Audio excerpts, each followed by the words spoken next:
Hello guys and welcome back to my channel. So in this video I will tell you that how to find contacts on Snapchat.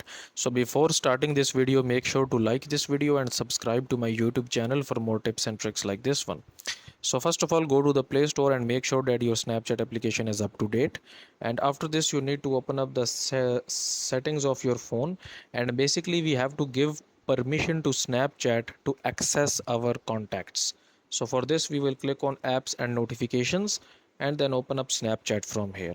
Then go to this permission tabs, and here you can see this that under this allowed section we have given Snapchat to access our camera, contacts, location, microphone, phone and storage.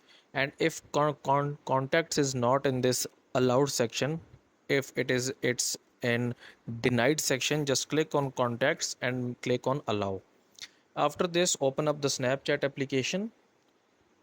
Click on your profile image at the top left, then click on this gears icon at the top right, then scroll down until you see contact syncing. Okay, so if this is turned on, just turn it on like this one. Okay, so that's it for this video guys. If you find it useful, kindly like this video and subscribe to my channel, and I will meet you in the next video.